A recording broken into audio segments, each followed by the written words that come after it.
Con el nombre de Allah, el Misericordioso y el Divino. Todas las alabanzas pertenecen a Allah, Señor del Universo, y su paz sea sobre el profeta Muhammad, su familia y a sus compañeros. Assalamu alaikum wa rahmatullahi wa barakatuh. Hermanos, el ders de hoy es sobre shirk, asociación.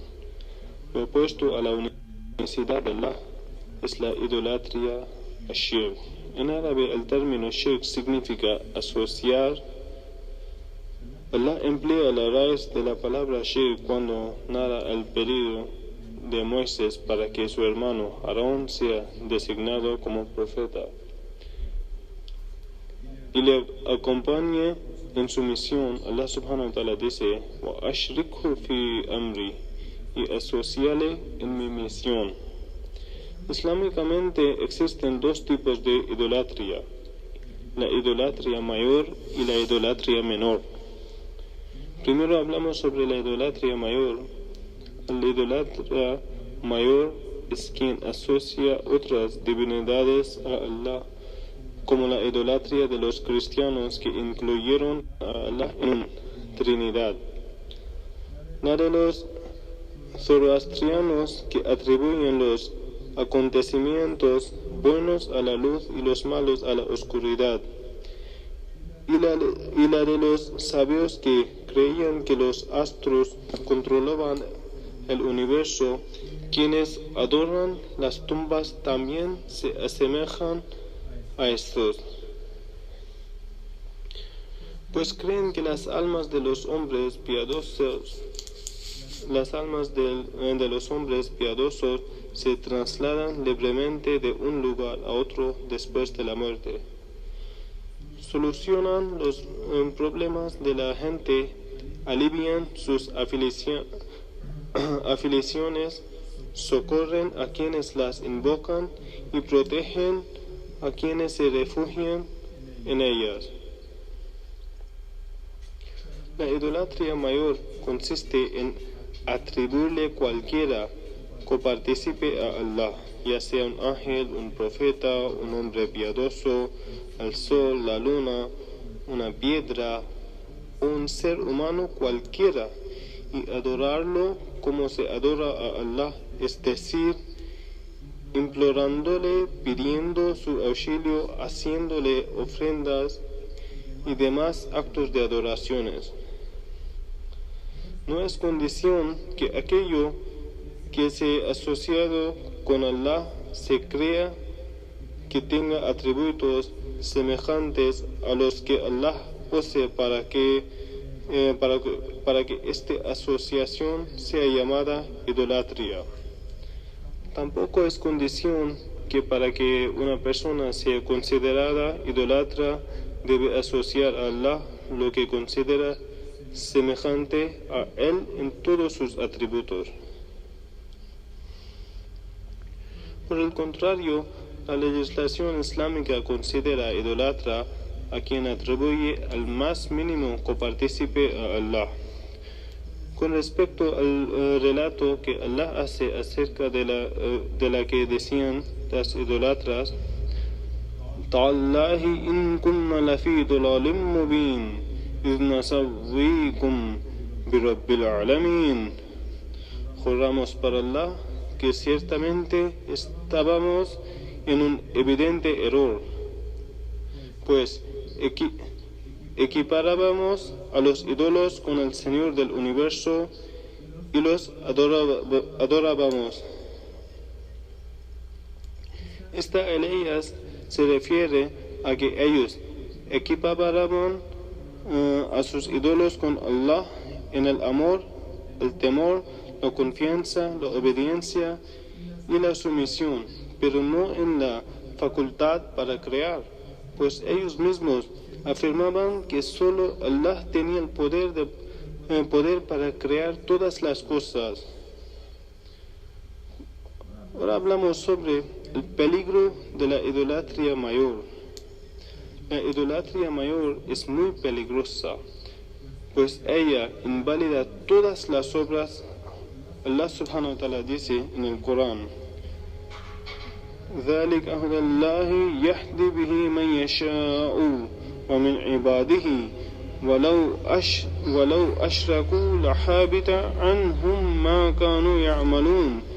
Esta es la guía de Allah, guía con ella quien Él quiere de entre sus siervos.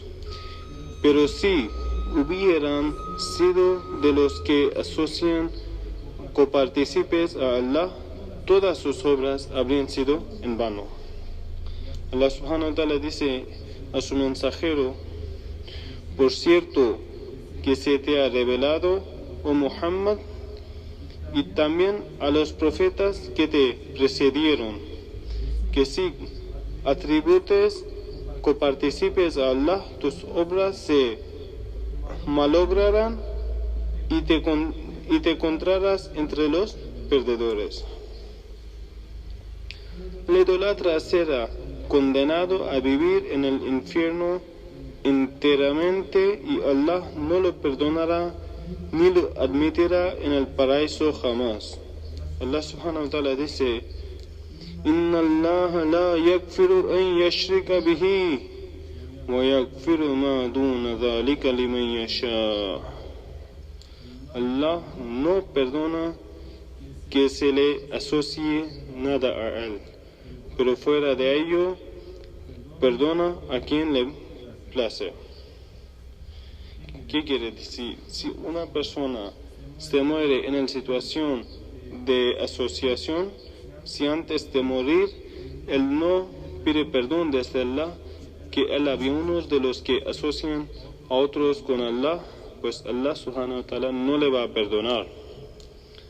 El crimen más terrible y la peor injusticia es el shirk. Fue registrado que Abdullah ibn Mas'ud radiyallahu anhu dijo: le pregunté al mensajero de Allah alayhi salatu wassalam cuál era el pecado más grande ante Allah. Él me respondió: que proclames que Allah tiene copartícipes siendo que solo Él te ha creado. Allah subhanahu wa ta'ala dice: la idolatría es una enorme injusticia. Quien asocia algo a Allah comete un pecado grave. Ahora hablamos sobre la idolatría menor. La idolatría menor comprende las acciones que se realizan para ser visto o presumir delante de las personas. También incluye la adoración a Allah sin una intención sincera. Esto significa que la persona a veces puede hacer alguna obra motivando solo por su ego o con el fin de obtener algún beneficio mundanal o alcanzar algún rango mundanal. Esta clase de persona dedica una parte de sus obras para Allah y otra para impresionar a las personas.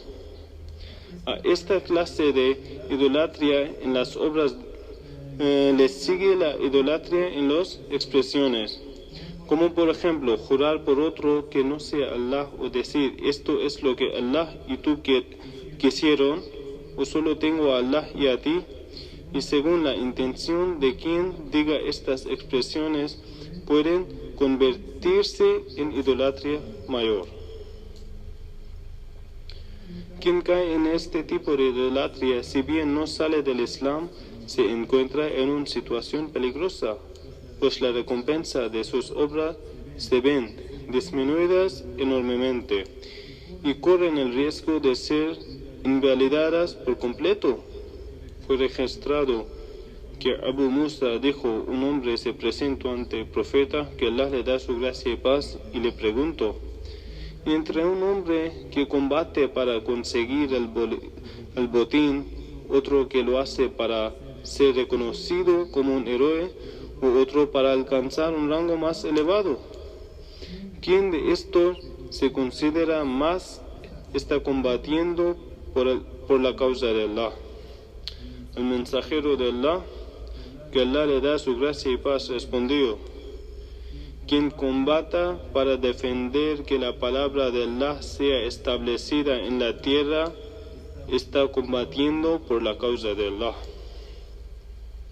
Fue registrado que el mensajero de Allah, que Allah le da su gracia y paz, narró que su Señor dijo: yo no necesito de ningún copartícipe a quien realice una acción sin la intención de complacerme solamente a mí, sino que también pretenda con ella complacer a quien considera copartícipe mío, lo abandonaré con su idolatría. Fue registrado que el mensajero, que Allah le da su gracia y paz, dijo: lo que yo más temo de vosotros es que caigan en la idolatría menor. Le dijeron: ¿o mensajero de Allah, qué es la idolatría menor? Él respondió: obrar para ser visto por la gente. En otra versión registrada por el Bahiki en su libro Shu'ab al-Iman, se agrega: Allah les dirá a quienes obren de esta manera el día de que juzgue a los hombres por sus obras: dirigíos a aquellas personas por las cuales obrabais y comprobad si ellos os recompensarán por vuestras obras. Como viene en otra narración, que el profeta, que Allah le da su gracia y paz, dijo: Man salla yura'i faqad ashraka. El quien ha rezado para enseñar a alguien otro, pues él ha hecho shirk, idolatría. وَمَنْ صَامَ يُرَائِي فَقَدْ أَشْرَكَ. Y quien ha ayunado para enseñar a otras personas, pues él también ha hecho shirk. وَمَنْ تَصَدَّقَ يُرَائِي فَقَدْ أَشْرَكَ. Y quien ha hecho caridad, ha dado sadaqa para enseñar a otras personas, pues él también ha hecho shirk. Y el profeta lo ha explicado más con un ejemplo muy bueno: que si una persona hace sujud de 3 segundos, y cuando está en sujud, que ahora lo ha fijado que alguien le está mirando, pues él ora en sitio de 3 segundos, él ha hecho sujud de 5 segundos. Pues de este sujud, los 3 segundos para Allah y 2 segundos son para esta persona a quien él ha enseñado: mira qué bueno soy, hago sujud muy grande. Pues él se ha caído en idolatría. Allah prohibió ese tipo de idolatría en el siguiente versículo: quien anhele la comparencia ante su Señor, que realiza obras piadosas y que no adore a nadie más que a su Señor.